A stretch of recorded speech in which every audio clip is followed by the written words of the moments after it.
최신 트렌드를 많이 따라가려고 좀 노력을 많이 하는 편인 것 같습니다. 왜 계속 쳐다보시는 거죠? 속눈썹이 굉장히 예쁘신데 혹시 연장 수술 하신 건가요? 맞나요? 자연입니다. 안녕하세요. 저는 연세대학교 현대모비스 계약학과 10기 이진원 석사과정입니다. 연세대학교 계약학과 10주년을 맞이해서 재직 중인 선배님들을 모셔봤는데요.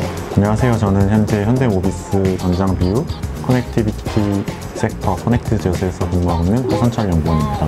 저는 연세대학교 계약학과 7기 소속으로 2020년부터 연세대학교 정종문 교수님 연구실에서 차량통신 관련 연구를 하고 지금은 입사한 지 2년이 다 되어갑니다. 네, 안녕하세요. 저는 연세대학교 계약학과 7기로 선발되어서 현재 현대모비스 센서퓨전 로직스에서 근무하고 있는 최병현이라고 합니다. 12월이 다가오고 이제 크리스마스도 다가오는데 혹시 연구원분들께서는 계획이 있으시나요? 저 같은 경우는 아직 딱히 계획은 없고요. 지금 한창 또 프로젝트가 바쁜 시기여서 회사에서 열심히 일하려고 하고 있습니다. 크리스마스 때 일하신다고요? 아니요. 크리스마스 때 말고요. 하선철 연구원님께서는? 저도 지금은 아직 계획이 없어서 네. 다른 질문 가능할까요?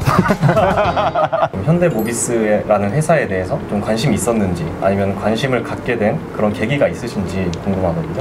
네, 저는 사실 현대모비스라는 회사를 학교 다닐 때는 잘 몰랐어요. 그 2010년인가 2012년에 이제 대기업 순위를 조사한 자료가 있었는데 연봉 순위.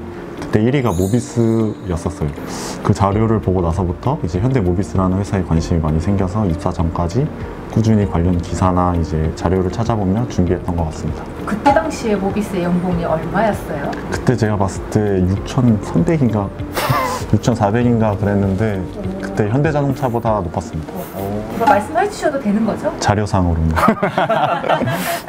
저 같은 경우는 일단 남자들이라면 대부분 이제 자동차에 관심이 많고 좋아하잖아요. 그래서 저도 어렸을 때부터 좀 자동차에 관심이 많았고 학부도 자동차 공학과를 전공을 했고요. 대학교 한 3학년 때부터 대학원을 진학하고 싶다는 생각을 했는데 그때 마침 학교에 NGB에서 홍보를 하러 오셨다고요. 계약학과 제도에 대해서. 저 같은 경우는 이제 현대차 그룹을 좀 준비를 하고 있었는데 되게 좋은 기회다. 계약학과를 하면 같이 이제 입사도 되는 거니까. 지원할 때는 현대모비스랑 현대자동차 둘 중에 하나를 선택을 해야 됐었는데 고민 끝에 이제 현대모비스를 지원하게 된 이유는 저희 회사가 티어1 부품사이기 때문에 현대기아차뿐만 아니라 해외에 있는 다른 완성차 업체들도 대하다 보니까 이제 산업을 보는 좀 시야도 넓어지고 큰 도움이 될 것 같아서 현대모비스를 선택하게 됐습니다. 전장비유가 또 어떤 일을 하는지 확실히 좀 알 것 같네요. 이제 두 분이 각각 어떤 업무를 하고 계신지 좀 한번 들어보겠습니다. HDM 제어기는 자율주행을 위해 정밀지도 정보를 차량 내 타 제어기에 전송하는 기능을 담당하는 제어기로 자율주행 3단계를 위해 필요한 제어기입니다.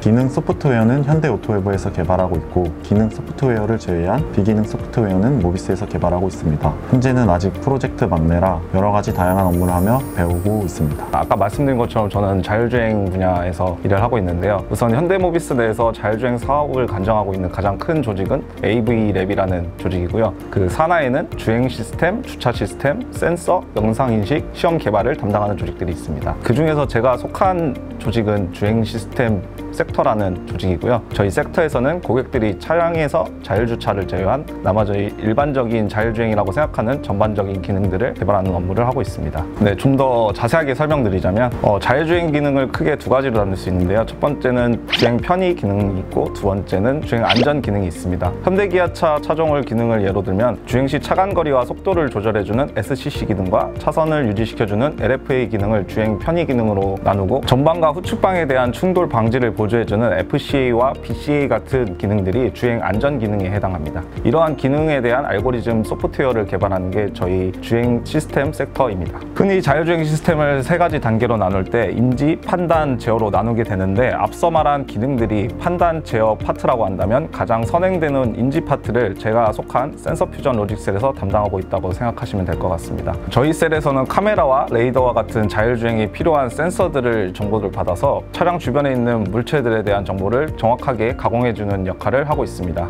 저희가 담당하는 센서퓨전 로직의 결과물을 통해서 뒷단의 자율주행 기능들이 작동하기 때문에 같은 섹터 내의 다른 기능을 담당하는 셀들과 많은 소통을 하고 있고요. 또 기본적으로 센서 퓨전 로직이라는 자체가 센서를 이용하는 알고리즘이기 때문에 센서 섹터에서 있는 셀들과도 교류하면서 이제 센서 담당 조직과 기능 담당 조직 사이에서 중간 다리를 하는 역할도 하고 있습니다. 그럼 이 영상을 보고 계실 분들이 혹시 전장 비유가 또 어떤 뭐를 하는 조직인지 뭐 그런 걸 잘 모를 수도 있잖아요. 네. 그래서 전장 비유의 어떤 사업 방향성에 대해서 한번 말씀해 주시겠어요? 저도 뭐 그렇게 입사한 지 오래되진 않아가지고 자세히는 모르지만 제가 아는 대로 말씀드리면 우선 크게 전장 비유에서는 4가지 사업 분야에 대해서 제품이랑 기술을 개발하고 있습니다. 첫 번째는 일단 제가 속한 자율주행 분야인데요. 현재 자율주행을 하기 위해서 필요한 제어기와 카메라, 레이더, 초음파 센서 같은 센서 제품들을 개발하고 제품들에 들어가는 자율주차 및 주행에 관련된 다양한 소프트웨어 알고리즘을 개발하고 있습니다. 두 번째는 이제 옆에 있는 하선철 연구원이 속해 있는 전자제어 분야인데요. 차량 편의 기능에 대한 종합적인 제어를 맡고 있는 통합 바디 제어기와 IT 연동과 같이 차량 안팎의 통신을 담당하는 통신 제어 유닛 같은 제품들을 개발하고 있습니다. 그 다음으로는 이제 인비클 인포테인먼트라고 하는 IVI 분야입니다. 차량 내에서 운전자들이 가장 밀접하게 다가오는 제품인 클러스터나 허드, 디스플레이 같은 제품뿐만 아니라 인포테인먼트 헤드 유닛, 차량 특화 사운드 시스템과 같은 기술들을 개발하고 있습니다. 마지막으로는 실내 승객의 상태를 감지하는 기술인 인캐빈 센싱 분야입니다. 드라이버 스테이터스 모니터링, 줄여서 DSM이라고 하는 운전자 인식 및 모니터링, 그리고 인캐빈 레이더를 통한 탑승객의 인식 및 알람에 관련된 기술을 개발하고 있습니다. 이 영상을 보고 계실 우리 계약학과 예비 지원자분들께 현업연구원으로서 혹은 계약학과 선배로서 계약학과 신분이었을 때 바라본 현대모비스랑 현업연구원이 돼서 바라본 현대모비스에 대해서 한번 말씀을 들어보고 싶네요. 제가 계약학과 신분이었을 때에는 짧은 기간이었지만 현업 인턴을 통해 어떠한 방식으로 연구 개발이 진행되는지 알 수 있었고 입사 전까지 어떠한 것들을 공부해가면 도움이 되는지 알 수 있어서 계약학과라는 제도가 많은 도움이 됐던 것 같습니다. 현업에서는 실제 제품을 양산하기 위해 긴 기간을 갖고 개발이 진행되는 반면 대학원생일 때에는 최신 기술에 대한 연구를 해 트렌드가 빠르게 바뀌는 편이라 대학원생일 때에는 현업에서 어떠한 일을 하는지 매우 궁금하였는데 막상 현업연구원이 되고 나니 요즘 대학원에서는 어떠한 연구 주제가 핫하고 관심을 받는지 궁금합니다. 연구를 하고 계신가요? 요즘은 현대모비스가 이제 옛날에는 샤시 위주의 회사에서 뭐 소프트웨어 위주의 회사로 바뀌듯이 이제 요즘 대학원에서도 연구 주제가 거의 다 소프트웨어 쪽에 많이 좀 치중이 돼 있는 것 같고 트렌드를 따라가려고 노력을 많이 하고 있는 것 같습니다. 저희 대원 때보다 나은 것 같아요. 네, 그러면은 다음으로 최병현 연구원님께서도 한번 예비 지원자분들께 말씀 부탁드립니다. 학생이었을 때부터 이제 현대모비스에 대해서 생각했던 거는 이제 자율주행과 전동화 같은 성장 가능성이 큰 분야를 이제 발전시키는 이제 비전 있고 매력 있는 기업이라 생각을 했고요. 지금도 똑같이 생각하는 것 같습니다. 네, 제가 현업에 와서 느끼는 계약학과 제도의 가장 큰 장점은 우선 계약학과 같은 경우에 일반 학과와 다르게 특정 학문 분야에 대해서 연구를 하다기보단 자동차 산업에서 필요로 하는 핵심 지식이나 기술들에 초점을 맞춘 커리큘럼을 이수하기 때문에 현업에서 요구하는 역량을 어떠한 전공이나 학과보다 효과적으로 성장시킬 수 있는 것 같습니다. 이제 실제로 대학원 때 수강했던 수업들이 현업에 와보니까 업무를 이해하는 데 굉장히 도움이 많이 되고 있고요. 그리고 그 교과목의 필요성에 대해서도 이해하고 느낄 때가 생기는 것 같습니다. 그리고 장학생 과정 동안 수행했던 이제 육성 연구 과제나 실무 연수 경험은 이제 입사 후 직무를 이해하고 적응하는 데 큰 도움이 되었습니다. 진짜 진심 궁금해요. 도움 됐어요? 괜찮아요? 네. 그럼 다음으로 이제 이 영상을 시청하고 계실 전장비유 분야 예비 지원자분들에게 꿀팁이 있다면 한 말씀 부탁드릴게요. 제 생각에는 물론 이제 자기의 역량에 기초가 되는 전공 지식에 대해서 성실히 공부하는 것도 중요하지만 이제 본인이 어필할 수 있는 강점을 가지는 게 정말 큰 도움이 될 거라고 생각합니다. 저 같은 경우에는 학부 시절에 자작자동차 동아리를 하면서 이제 직접 자동차를 만들어 보니까 이제 전반적인 자동차의 구조라든가 시스템에 대해서 이해를 높이는 데 도움이 많이 됐고요. 대학생 때 이제 교내에서 열리는 소프트웨어 경진대회에 참여하면서 이제 소프트웨어 개발에 대한 경험도 쌓으면서 지원을 했을 때 자동차에 대해 많은 관심과 폭넓은 경험을 가진 게 큰 장점이었던 것 같습니다. 네, 그리고 제가 현재 맡고 있는 자율주행 로직 개발 분야에 관심이 많으시다면 제어 분야에서 많이 사용되는 시뮬링크나 매틀랩에 대한 툴에 대한 경험을 좀 쌓으시고 인베디드 소프트웨어 개발에 도움이 되는 C나 C++ 같은 프로그래밍 언어에 대해서 경험을 쌓으시는 큰 도움이 될 것 같습니다. 상도 받으셨나요? 저 동상 받았습니다. 오, 상품은 뭐였어요? 상장하고 상금 조금 있었던 것 같습니다. 네, 최병현 연구원님께서 해주신 답변이 굉장히 좋은 팁이 될 것 같습니다. 그럼 다음으로 하선철 연구원님께서도 네. 한번 예비 지원자분들께 팁이나 이런 게 있다면 한 말씀 부탁드릴게요. 네, 당연한 얘기지만 수행 직무와 관련된 대외 활동이나 프로젝트들을 자기소개서에 적어 어필하면 좋을 것 같고, 그러한 경험이 없다면 수행 직무에 대한 관심과 앞으로 입사 후에 어떠한 연구를 하고 싶은지에 대해 적으면 좋은 결과가 있지 않을까 생각합니다. 소속팀에 필요한 인재상이라기보다는 제 개인적으로 들어왔으면 하는 후배상은 회사 생활이라는 게 혼자 하는 것이 아닌 팀 단위로 연구개발을 진행하고 유관 부서나 다른 업체들과 함께 진행을 하기 때문에 사람들과 함께 어울려 지낼 수 있는 사람이 왔으면 좋겠습니다. 회사에서 이제 함께 어울려서 지내는 후배들이 되게 좋다고 하셨는데, 그럼 MBTI I인 사람도 있을 거고 E인 사람도 있을 거잖아요. 그러면 혹시 I인 사람들이 나는 회사에 안 맞으면 어떡하지라는 걱정을 할 수도 있거든요. 사실 연구원 같은 경우들은 MBTI I 성향을 갖고 있는 사람들이 많아요. 저도 그러고 이제 제 동기들도 보면은 전부 다 I거든요. 그래서 제가 이제 원하는 후배상이 E인 사람이 한 명 왔으면 좋겠어서.